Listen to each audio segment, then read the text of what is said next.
हमारे पूज्य गुरुदेव श्री भक्तमाली जी के पास एक भगवत साक्षात्कार संपन्न सिद्ध संत रहते थे, श्री हरिराम बाबा। बहुत अच्छे संत थे, परम अनुरागी प्रेमी थे और कई बार भगवान का प्रत्यक्ष दर्शन उनको हुआ था।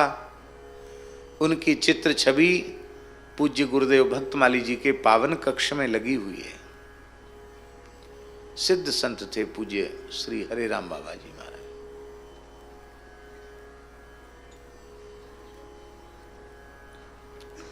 कितनी घटनाएं उनके जीवन की ऐसी हैं जो एकदम अलौकिक घटनाएं हैं। कभी कभी हमने किसी किसी प्रसंग में उनको सुनाया है।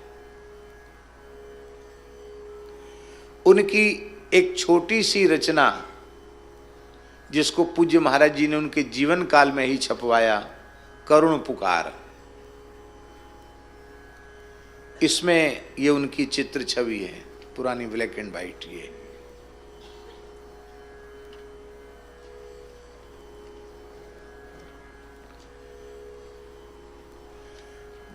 विरह के प्रेम के भाव में सने हुए उनके पद हैं।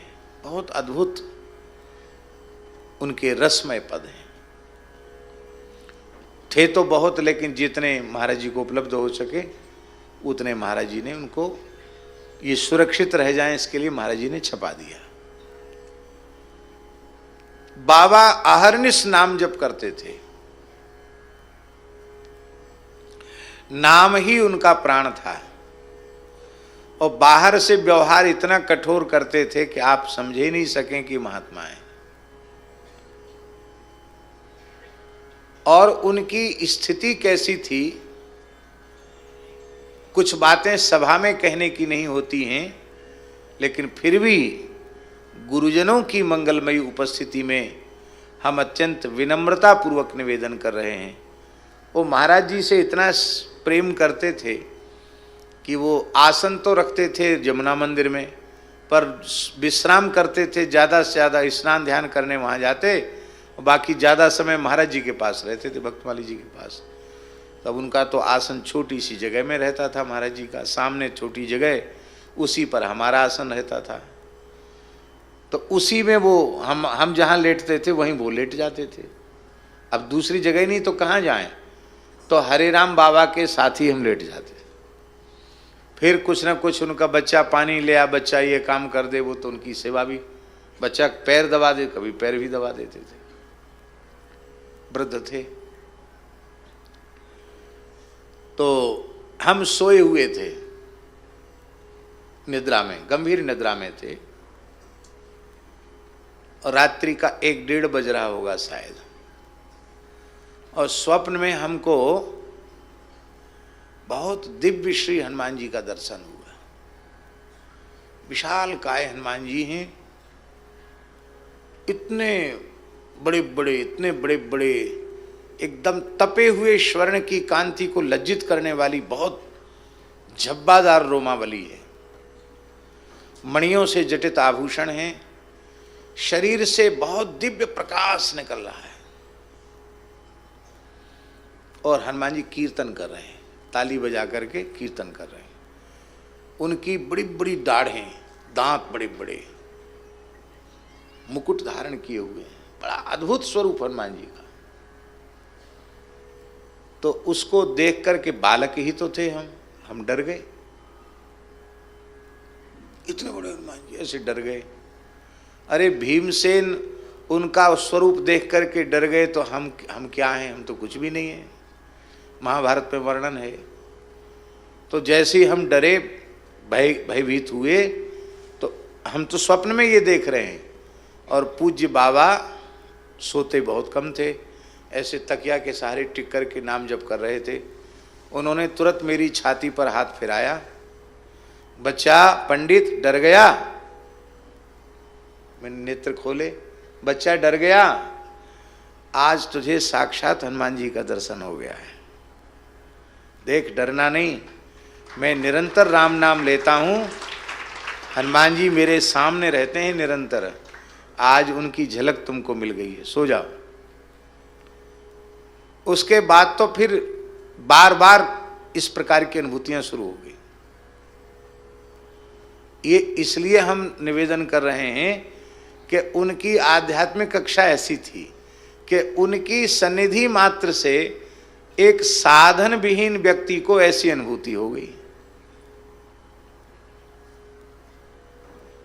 ऐसे थे वो, विलक्षण संत थे। और उनकी इस पुस्तक को पढ़ करके एक दिल्ली से माताजी आई, बोले ये संत अभी हैं? हमने कहा हाँ हैं। भगवत प्राप्त संत हमने कहा हाँ हैं, तो मुझे दर्शन कराओ। तो हम दर्शन कराने ले गए। 104 वर्ष की आयु में उन्होंने अपने देह का त्याग किया।